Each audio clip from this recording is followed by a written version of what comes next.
पाकिस्तान मुखालिफ भारतीय अज़ाइम एक बार फिर बेनकाब हो गए हैं। चाहे बराह रास्त पाकिस्तान से जंग हो, चाहे प्रॉक्सीज के जरिए पाकिस्तान में दहशतगर्दी की कोशिशें हों, या चाहे जासूसी नेटवर्क्स के जरिए पाकिस्तान मुखालिफ इक़दामात तो हर मैदान और हर महाज पर ही भारत को हजीमत का सामना और मुंह की खानी पड़ रही है। आज भी एक ऐसा ही इंकशाफ हुआ जिसमें भारत का एक और जासूसी का नेटवर्क पकड़ा गया है। वफाकी हुकूमत के मुताबिक ऑपरेशन सिंदूर की नाकामी के बाद भारत ने पाकिस्तान के खिलाफ एक और कार्रवाई की कोशिश की, जिसको भी इंटेलिजेंस इदारों ने नाकाम बना दिया है। तफसीलात के मुताबिक भारत ने बतौर जासूस एक मछेरे एजाज मल्लाह को पाकिस्तान में दहशतगर्दी का टास्क दिया, जिसको खुफिया एजेंसियों ने गिरफ्तार करके भारतीय अज़ाइम को नाकाम बना दिया है। वफाकी वजीर इत्तलात अता तारर ने इस्लामाबाद में वजीर मुमलिकत बराए दाखिला सेनेटर तलाल चौधरी के हमरा प्रेस कॉन्फ्रेंस करते हुए भारत की जानिब से पाकिस्तान के खिलाफ एक और नाकाम कार्रवाई का इंकशाफ किया। अता तारर के मुताबिक पाकिस्तान की सिक्योरिटी एजेंसियों ने भारतीय खुफिया इदारों के लिए काम करने वाले एक मछेरे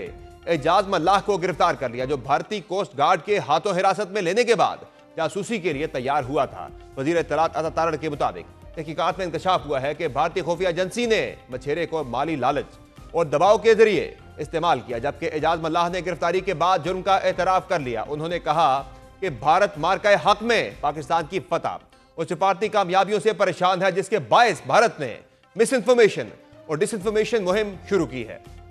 The failure of Operation Sindoor and an embarrassing defeat in the 4-day war, the Indian state has resorted to massive misinformation campaigns.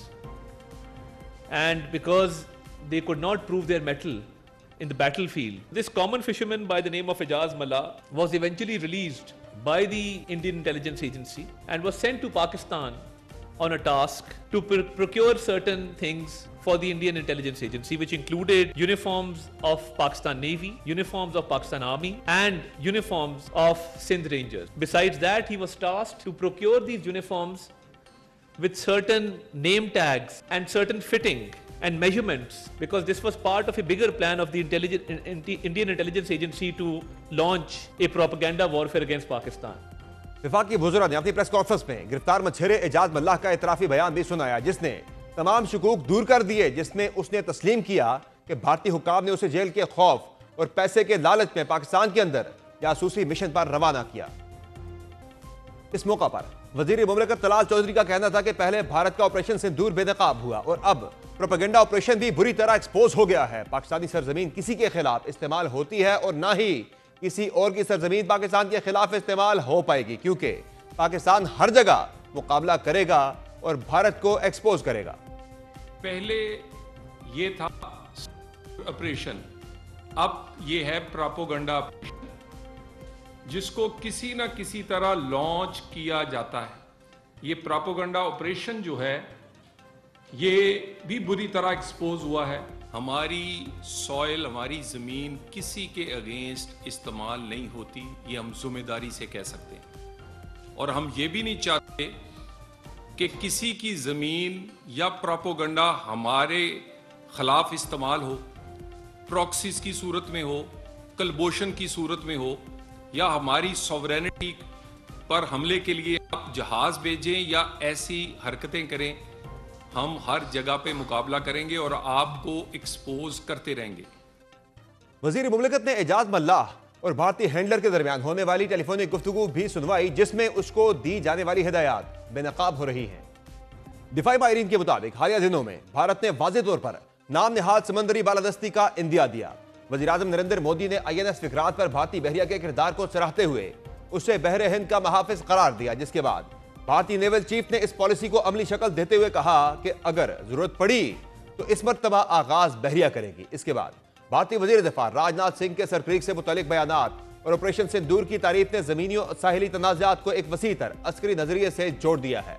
इन ऐलानात को अमली मशकों के जरिए नाफिज किया जा रहा है। भारत की हालिया जंगी मशकें त्रिशूल गुजरात, राजस्थान और बहीरा अरब के कुछ हिस्सों में हुई, जिनमें आबी हमले, क्रीक ऑपरेशन और बहरिया, फिजाइया और जमीनी अफवाद के मुजाहरे शामिल थे। उसके बाद समंदरी सरगर्मियों में भी इजाफा हुआ है।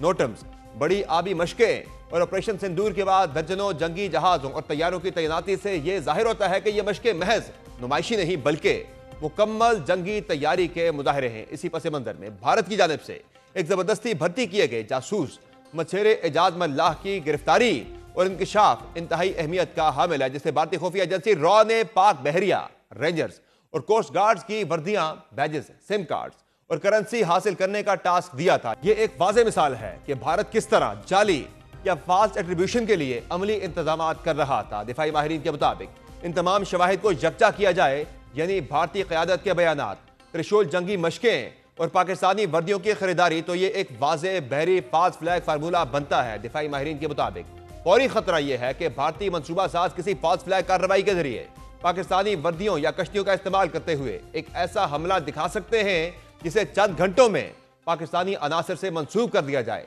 जिसके बाद मुकामी सतह पर बहरी जवाबी कार्रवाइयां, समंदरी रास्तों की आर्जी बंदिश, फौजी कशीदगी में इजाफा और मीडिया प्रोपेगेंडा किया जाए। वाज़ेह रहे कि ऐसा कोई वाकया तो तरफा तनाज़ा नहीं रहेगा, बल्कि आलमी समंदरी तजारत, इंश्योरेंस मार्केट और बैनुल अक़वामी अमन के लिए बराह रास्त खतरा बन सकता है। पाकिस्तान की जानिब से एजाज मल्लाह की गिरफ्तारी, उससे बरामद शवाहिद और एतराफ़ी बयान न सिर्फ भारत की साजिश को नाकाम बनाता है, बल्कि आलमी बहरी हुक्काम और बैनुल अक़वामी बरादरी के लिए एक काबिल गौर सबूत और रिकॉर्ड भी फराहम करता है। जहां पाकिस्तान अस्करी महाज पर भारत की कोशिशों और साजिशों को नाकाम बना रहा है, वहां आलमी और सिफारती सतह पर भी भारत का कद घटता जा रहा है। और इसी मौका पर पाकिस्तान न सिर्फ अपना मुकदमा लड़ रहा है, बल्कि उन मजलूम कश्मीरियों को भी फरामोश नहीं किया जा रहा जिनको मुसलसल भारतीय मजालिम का सामना है। इस मुतालिक सदर मुमलिकत आसिफ अली जरदारी का मौक़िफ़ सामने आया है, जिन्होंने गिलगित बल्तिस्तान के 78वें यौम आज़ादी की तकरीब में खिताब करते हुए कहा कि मकबूजा कश्मीर की आज़ादी वक्त की ज़रूरत है और भारत में अक़लियतों, खासतौर पर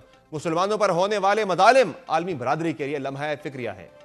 Your freedom also reminds us of the unfinished journey of our brothers and sisters in Indian occupied Jammu and Kashmir. While you enjoy liberty and rights under the flag of Pakistan, they continue to face occupations, repression. We stand with them until they too can live in freedom in accordance with the resolution of the United Nations Security Council, aspirations of Kashmir people. मकबूजा Kashmir से मुतालिक आलमी सतह पर भी पाकिस्तान का मौक़िफ़ वाज़ेह और दो टोक है। गुज़िश्ता रोज़ अक़वाम मुत्तहिदा की जनरल असम्बली में पाकिस्तान के फर्स्ट सेक्रेटरी सरफराज अहमद गौहर ने भारतीय नुमाइंदे को करारा जवाब देते हुए कहा कि मकबूजा जम्मू और कश्मीर भारत का हिस्सा नहीं है और ना कभी था और ना ही कभी होगा। उन्होंने अक़वाम मुत्तहिदा की करारदादों का हवाला देते हुए कहा कि कश्मीर की हैसियत मुतनाज़े है और उसका फैसला कश्मीरी अवाम को राय शुमारी के जरिए करना है। दूसरी जानिब दफ्तर खारजा ने अमरीका और भारत के दरमियान नए 10 साला दिफाई मुआहदे पर तबसरा करते हुए कहा है कि पाकिस्तान इस पेशरफ्त के असरात का तफसीली जायजा ले रहा है, इसलिए इस पर तबसरा करना अभी कबल अज़ वक्त है। तर्जुमान दफ्तर खारजा ने कहा है कि यह मुआहिदा एक हालिया पेशरफ्त है जिसे आज सुबह नाफिज किया गया है। तर्जुमान ने मजीद कहा कि हम खास तौर पर अमन, सलामती और जनूबी एशिया में इस्तेहकाम के हवाले से इस मुआहिदे के असरात का जायजा ले रहे हैं। वाज़ेह रहे कि अमरीकी वज़ीर दिफा पीट हेग्सेथ ने गुज़िश्ता रोज़ तस्दीक की थी कि अमरीका ने भारत के साथ 10 साला दिफाई फ्रेमवर्क मुआहिदे पर दस्तखत किए हैं। खबर रसां इदारे रॉयटर्स और AFP के मुताबिक पीट हेग्सेथ ने एक्स पोस्ट में बताया कि फ्रेमवर्क खित्ते में इस्तेहकाम और दिफाई तवाज़ुन के लिए संग मील की हैसियत रखता है, जिससे दोनों ममालिक के दरमियान ताउन, मालूमात के तबादले और तकनीकी इश्तराक में इजाफा होगा।